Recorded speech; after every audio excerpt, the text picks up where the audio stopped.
Hey all, I'm back here for a Friday follow-up video. This is a follow-up video to talk about the three stories that we read for this week. So The Feathered Pillow, Little Red Riding Hood, and then The Company of Wolves. And so I thought I'd just kind of go through them fairly quickly and talk about a little bit about how I read some of the stuff in the stories, and maybe touch on a few of the things that you said. I guess I should start out by saying you guys have done a fantastic job on the annotations.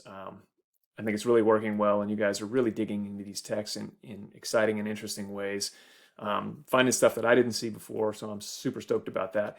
But here, I'll talk a little bit about how I sort of read these stories, or have tended to read these stories.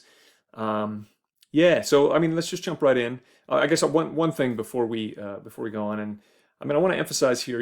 I mean, I do readings of the stories. I have my interpretations of them. I have evidence for my interpretations, but I don't want you to think that is the end of the conversation, that there's kind of one right answer to a story.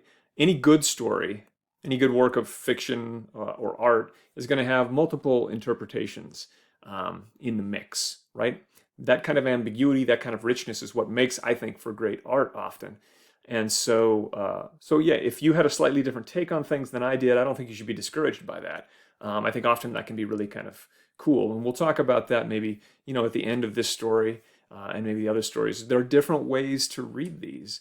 You always need to have evidence and be able to make your case from the story, specific examples. But I think that there are different interpretations that are possible here, and that's one of the reasons I love studying and writing about and talking about literature, and especially horror fiction. So let's just jump right in, right? The Feathered Pillow. I read this story a long, long time ago, and it just stuck with me because I find it horrifying. That last scene in which the servant picks up the pillow and then drops it and gasps and just feels the weight of it. And then the husband comes over and cuts it open, and there's this sort of nasty, blood-filled parasite thing inside of it. I don't know. It just stuck with me, and so of course I wanted to share that disgust and horror with you guys. But I think there's also all kinds of interesting things going on in the story. So I read this story as kind of being about dysfunctional marriage, metaphorically and literally both. So a dysfunctional marriage, even borderline abusive, right, in the sense of emotionally abusive, because it emphasizes so much the distance, the aloofness of the husband throughout the story. And we see her literally and figuratively wasting away, right? Her body is shrinking, and she's withdrawing into this kind of hallucinatory madness. So she's dying, right? And it seems to be linked to the husband's distant treatment of her. We do know, we do know that the husband loves her. He says this a number of times, and he's very worried about her and everything, but he's so distant and so aloof that she doesn't feel the love, right? And so she seems to be sort of wasting away, suffering in a cold marriage, isolated in this empty house. I think the empty house, we could read that as another metaphor for the marriage, perhaps, right? These echoing hallways and stuff. There's nobody there for her. She's all alone. So yeah, I read it sort of a dysfunctional marriage in those terms. I love the scene where she hallucinates the figure on the carpet. I just there's a sort of nice triple link happening there. If we look at that just real quickly, let's see if I can find the scene here. Yeah, right where she screams, Jordan, Jordan. She clamored, rigid with fright, still staring at the carpet. Jordan ran to the bedroom, and when she saw him appear, Alicia screamed with horror. "It's I, Alicia, it's I." Alicia looked at him confusedly, this part right here. She looked at the carpet, she looked at him once again, and after a long moment of stupefied confrontation, she regained her senses. She smiled and took her husband's hand in hers, caressing it, trembling for half an hour. Among her most persistent hallucinations was that of an anthropoid poised on his fingertips on the carpet, staring at her. So this bit, right, the scream at the husband, she doesn't recognize him, and in the way that she's looking back and forth between him and the carpet, confused. To me, I read this as her sort of unable to distinguish her husband from the anthropoid creature on its fingertips on the carpet. So, I mean, that's one link, right? Husband and hallucinated anthropoid, right? Anthropoid being like a human figure, but this creepy one on its fingertips. And then, so there's a link between the husband, Jordan, and that figure. But then I think the fact that she's reading that is on its fingertips, it's insect-like, links it to the parasite itself, right? This other creature that's sort of perching in her bedroom. And so you get husband, hallucination, and parasite. All three of those things almost seem interchangeable in this moment, and I think that underscores the idea, right, that the husband is in some ways draining her, that the husband is himself the parasite. So I mean, this poses the question, I guess, of how we're supposed to understand the parasite. And you guys were all over this. You're doing a great job with this. I thought, yeah. So I mean, one reading is that I think Jordan is the parasite. He and the marriage are killing her. So yeah, that works for me. I'm also struck by the fact, though, that the parasite nestles inside of a feather pillow. As I said, right, a symbol maybe for a wealthy, pampered life. So, and then I wondered, well, then could we read Alicia as the parasite? Right? She's married this wealthy husband, and she's just like rattling around in this big house, sort of living off of him.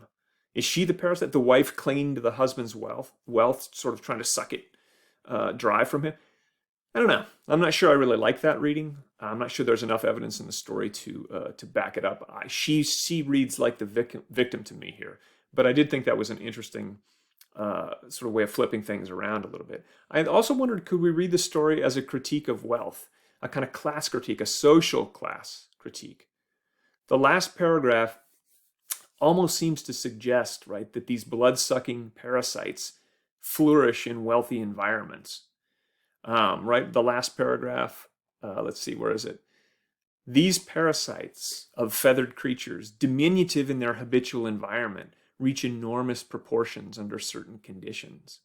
Human blood seems particularly favorable to them, and it is not rare to encounter them in feather pillows. I don't know. I mean, I like to push it a little bit. I like to stretch it a little bit, and maybe this is a stretch, but the idea here that Alicia herself becomes a victim of kind of an exploitative economic system, right? She's been kind of used up by the system. The rich guy marries her, takes her, and she's sort of destroyed and discarded. So is there a way in which the story is sort of critiquing that system, right? That might explain the kind of cold, loveless, echoing halls of the super fancy house, right? How empty and isolating wealth is, right? The effects that it has on society. So I don't know. I think her as victim here and destroyed by this kind of loveless marriage is a strong reading, but there are other possibilities floating around. A couple people noticed something that I hadn't noticed before. I think this is Kathleen and Fiorella. We're noticing that line at the beginning. Let's see, the bottom of this first page, right? Alicia passed the autumn in this strange love nest.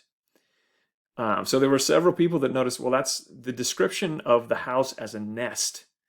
Seems like it might link it to the nesting parasite in the feather pillow at the end. In fact, is it the same?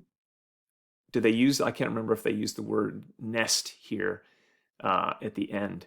But in any case, there's a link potentially. Again, an analogy between the house, a strange love nest, and this place where the parasite is. So I think another suggestion there that maybe the system, or at least the life that she's living, is the thing that's sucking the blood and life out of her.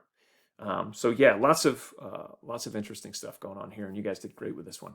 Let me see. I'm 8 minutes in. You know what? I'm gonna do a two-part Friday follow-up. I'm gonna end this video here. I'm gonna go to my do a second video on the Red Riding Hood stories. Okay, so we'll wrap up the feather pillow there. All right, but don't miss the second video.